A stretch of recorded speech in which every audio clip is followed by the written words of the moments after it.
Olá! Hoje vamos mergulhar fundo na mente de um homem sentenciado à morte. E quem nos guia nessa jornada é a obra impactante de Victor Hugo, O Último Dia de um Condenado. Olha só como Victor Hugo já começa com uma verdade universal que chega a ser desconcertante. Ele nos lembra que a sentença do narrador, no fundo, é a de todos nós. A única diferença é que a dele tem um prazo bem definido. E, de repente, saímos do universal e somos jogados no particular, na obsessão que consome o narrador. Para ele, a morte não é uma filosofia, não, é uma presença horrível, sangrenta e, acima de tudo, implacável. Primeira parte, uma ideia implacável.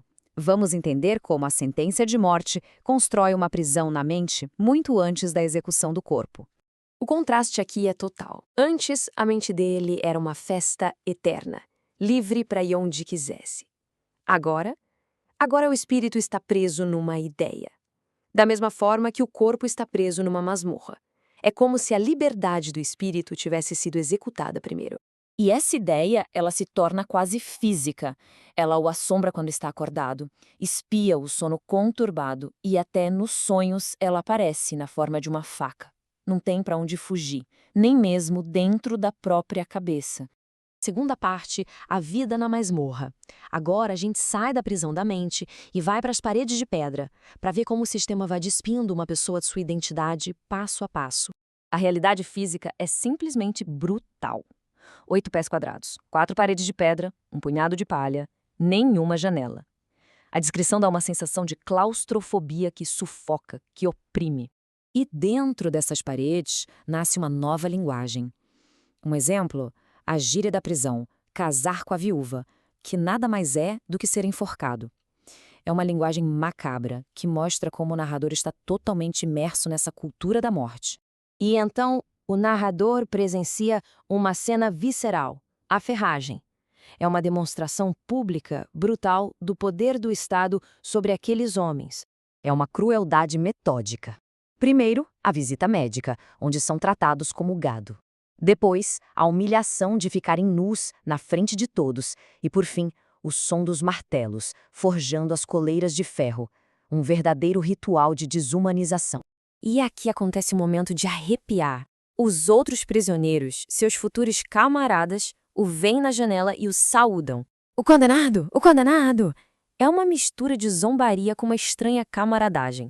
Agora ele pertence àquele grupo. Terceira parte. As horas finais. O tempo está acabando. Deixamos a multidão da prisão para trás e seguimos a jornada solitária do nosso narrador em seu último dia de vida. A transferência dele é feita numa carroça, transformando-o num espetáculo público. Sua morte iminente vira entretenimento, uma humilhação final na frente da cidade inteira. E aí, vem o momento talvez mais devastador de todos. A filha dele, Mary, de apenas 3 anos, é trazida para uma última visita. Ele a segura, desesperado, e faz a pergunta que o atormenta. Faz 1 ano que ela não o vê. Para ela, ele é só um estranho, pálido, barbudo. A resposta dela, nossa, é de partir o coração. Ela não o reconhece mais. E o pior, diz que o pai dela morreu. A identidade de pai, a última coisa que ainda lhe restava, foi completamente apagada. Com esse último laço familiar rompido, começam os preparativos para a guilhotina, um ritual frio, metódico, conhecido como La Toilette du Condamné. O processo todo se desenrola em 4 etapas desumanizantes.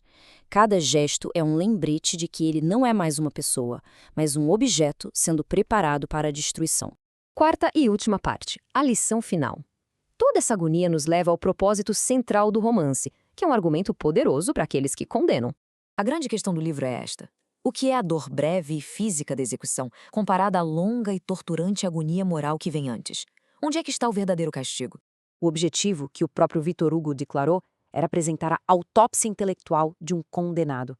Forçar a sociedade, os juízes, a testemunharem o sofrimento que ninguém vê, que eles mesmos infligem, para que, como ele esperava, suas mãos se tornassem menos leves. E então, o diário acaba, de forma abrupta, com uma única anotação: 4 horas.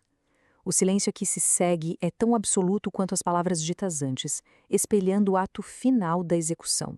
A questão que fica no ar não é apenas sobre a pena de morte, É sobre a humanidade que se perde ao infligi-la.